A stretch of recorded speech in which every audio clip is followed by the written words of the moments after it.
So yeah, magandang hapon po sa ating lahat. Dami nating itlog, oh. Itlog ng pugo. Right? So yun po, no, mamaya, ang gagawin po natin, kasi bukas po magpapabutas daw si mama ng ano namin doon sa kabila, no? Basurahan. So yung mga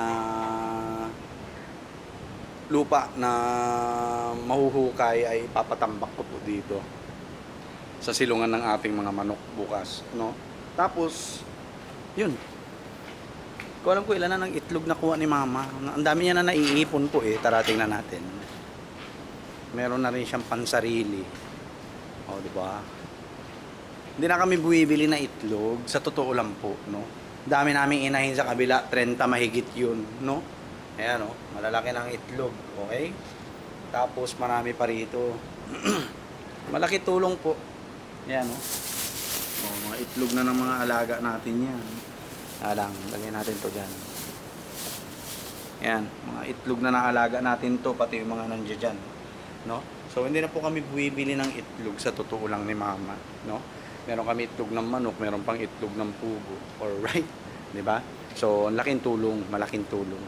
So, kapag tayo mag full time na dito sa farming, may libre na tayong ulam, no? Lalaro-laruin mo na lang yan, sunny side up, scrambled, no? Tapos ihahalo mo sa kanton, nilagang itlog na may kamatis, mga ganun ba, no? Tapos ito napakarwash na rin po natin. At siguro this year or next year, kapag nakaipon-ipon tayo ng malaki-laki, papa-start ko na po ipa-convert yan into camper, no?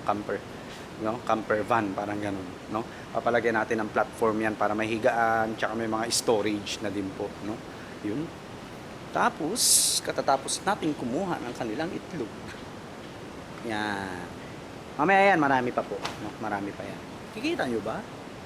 Wala, malabo eh. Ito kita, sigurado. Hindi din. So ito, ihiwa-hiwalay na po natin doon, no? So 3:9, 3 roosters sa 9 po na ano na to? 3 roosters sa 9 na inahin. Ayan, no? So meron po tayong 12 diyan, 12 lalaki, 12 babae, no? So ang gagawin po natin, ihiwa-hiwalay na po natin sila kasi malalaki na po itong mga papisa natin. Ayan, no? Kuha tayong isa. Ayan. Oh, di ba? Ang cute, no? Ang cute, di ba? Right? Oh, yan. Malapit na tayo makapagpapisa ng mga pugo natin, no? Malapit na tayo makapagpapisa. So, kukumplituhin ko muna yung 100 heads na breeder, no? 100 heads na breeders natin dito. Tapos 400 to 500 heads na layers, no? And then after po nun ay syempre ayun, may itlog.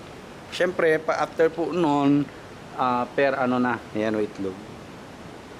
Per by request na po, no? Kapag o-order kayo ng day old chicks at saka RTL RTV po, no? Ay by reservation and by order na po ang papisa po natin, no?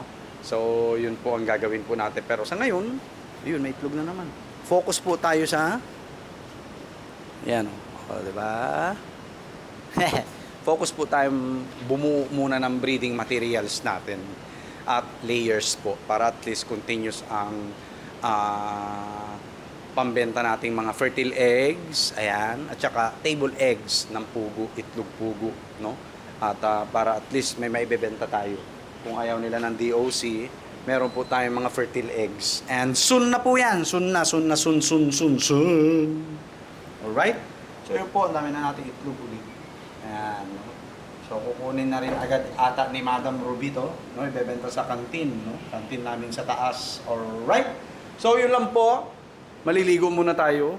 And God bless po sa ating lahat. Naway masaya po tayo sa buhay. At hopefully, ay maging successful po tayo sa pinipili po nating mga larangan. Alright? So yun lang po. God bless po sa ating lahat.